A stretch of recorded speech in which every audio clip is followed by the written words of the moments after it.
What are you hearing about Dalvin Cook, and do you think the Jets' reality is in actuality?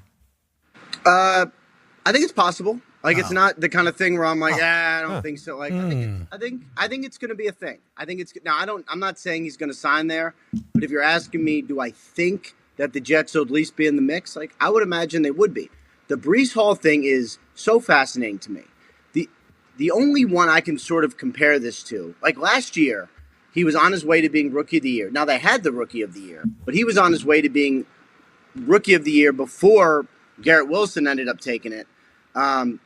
He was awesome. Like, one of the best running backs in football. Looks like a future megastar. It kind of reminded me of when Deshaun Watson tore his ACL after that, like, epic 6 or 7 game stretch. You remember that? Like, early. I think it was his rookie year, actually. But anyway, yes. You don't say. Breece Hall's injury was like, all injuries suck, but I think this is one, for me, that was, like, extra sad because he was so good. So, like, I think he's going to be ready around the start of the season. Would I guarantee he's going to play week 1? Like, I don't know that. Nobody knows. But I think the best thing would be he doesn't have to. And that's why I think the Dalvin Cook signing actually would make a lot of sense. So we're back with our 100th Dalvin Cook update of the offseason. It seems like every single day there's another video coming out about Dalvin Cook and where he's going to end up signing. Of course, Miami Dolphins fans, they want Dalvin Cook really bad. And I mean really bad. But there seems to be some other suitors coming to the table. I understand now that the New England Patriots are dabbling in the Dalvin Cook sweepstakes, and also the New York Jets. But obviously, it seems that Miami has the goods, that Miami might be the place where Dalvin Cook ends up. In fact, some of the analysts are even saying it's a foregone conclusion. Unless New England or New York are going to pay him a boatload of money, and I mean like 8, 9, 10 million, it's probably going to be Miami where Dalvin Cook ends up. I doubt anybody is stroking that big of a check. So if the checks are about the same size, and if the years of the contract are about the same size, and all things being equal, he's coming to Miami. So let's look at today. And it all blew up because earlier today, word came out that the Miami Dolphins had actually tendered an offer. They had submitted a contract to Dalvin Cook's agent.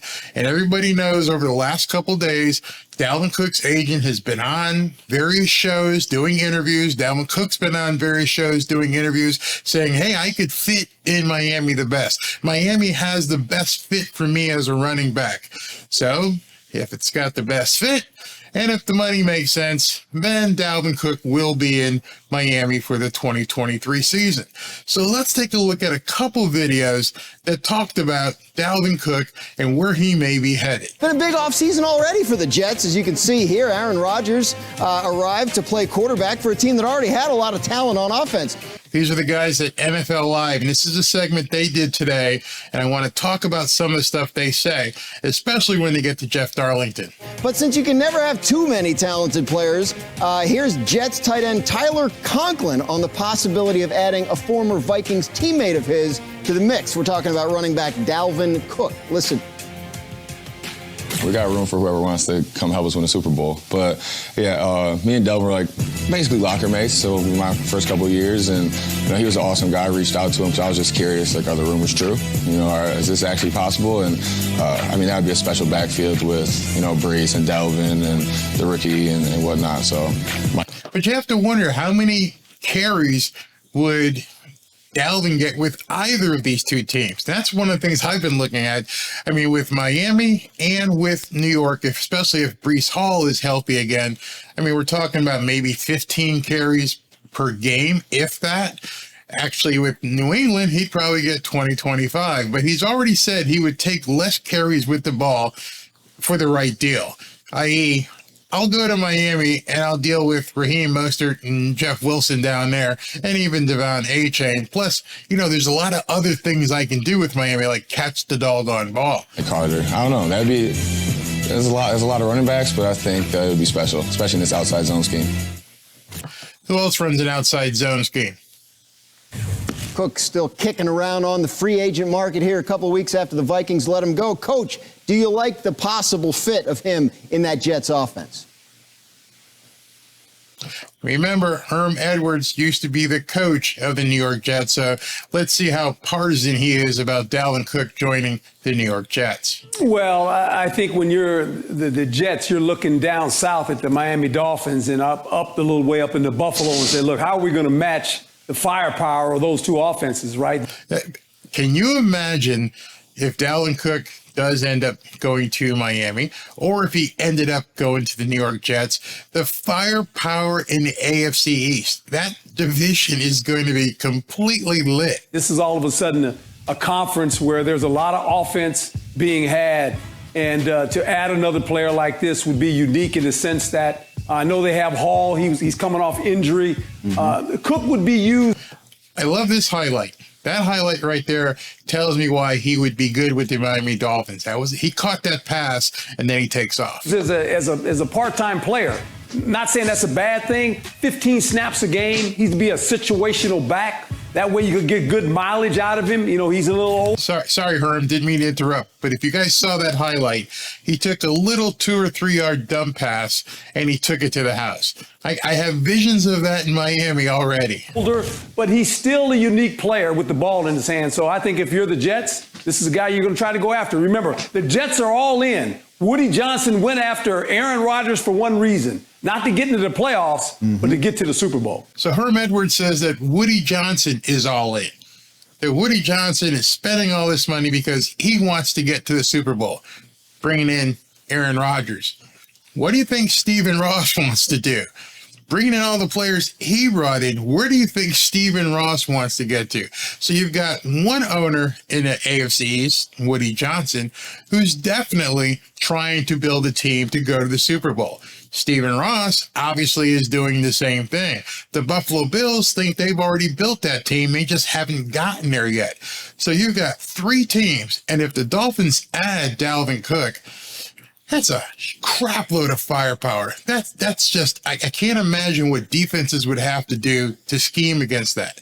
Now, I know before you say it, I am one that's been advocating not to sign Dalvin Cook, but instead to sign offensive linemen. I think Raheem Mostert and Jeff Wilson would be more than adequate in carrying the run load. But I also understand that Mike McDaniel really wants Dalvin Cook. He's the guy in the building that really wants Dalvin Cook. So if he thinks it can work, and he's willing to push all in this season, because as I said in an earlier video, I think this season is it.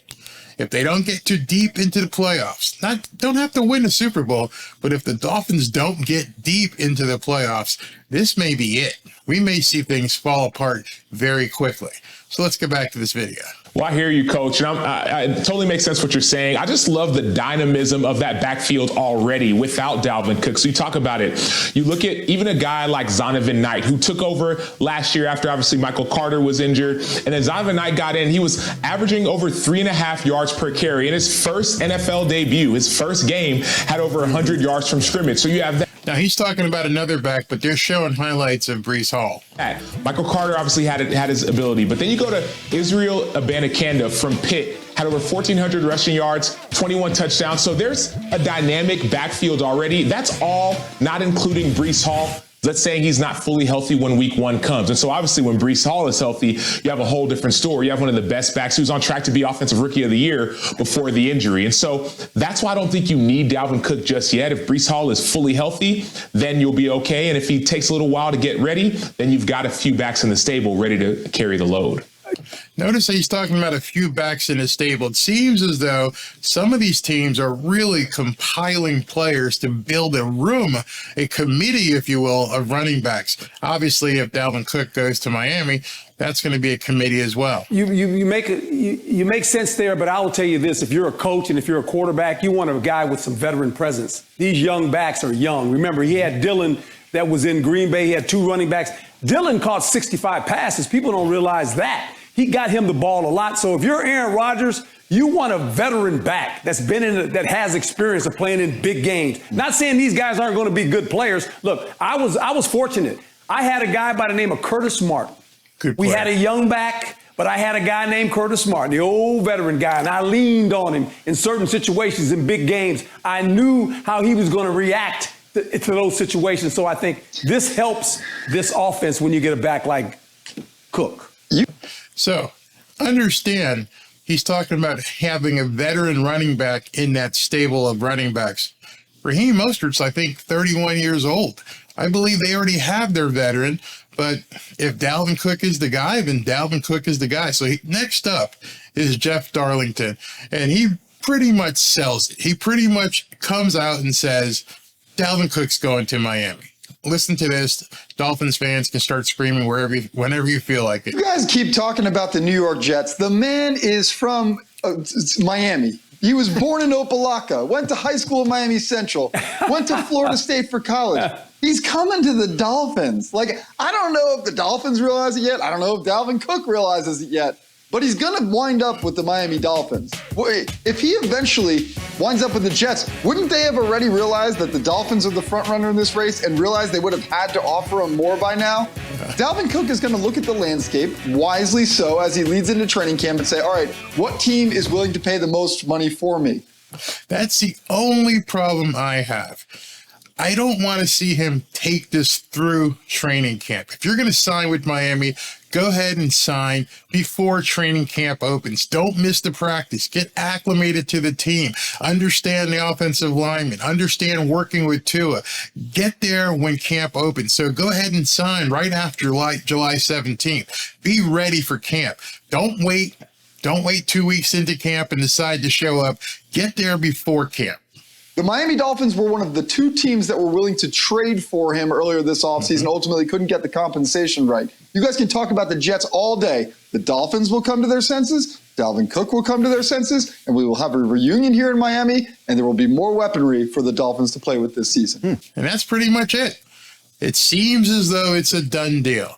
It's up to Dalvin Cook to decide which of these offers he's going to take, how much money does he really want this year, what the incentive packages look like, and make the decision. Now, I understand another offer could come from left field, but it hasn't come as of yet. He's sitting there. He's waiting for the right offer. You got the right offer. Don't make us do another 50 updates on Dalvin Cook. Go ahead and sign. Come on home. Play for the Miami Dolphins. Prove me wrong. Prove some other people wrong who said we need offensive linemen first. I'll be the first one to cheer you, Dalvin, once you get down here and get down to the Hard Rock and start showing people what you can do down here. Let's do it. Come on down. Let me know what you guys think. Dalvin Cook? Or should we wait for some offensive linemen? Who knows if either are going to be available when the Dolphins need it. But it's getting to be a little bit of a feverish pitch here about Dalvin Cook. So here's my 100th Dalvin Cook update. Talk to you soon. Leave me a comment. Fins up. Is anybody catching on to this Barry guy?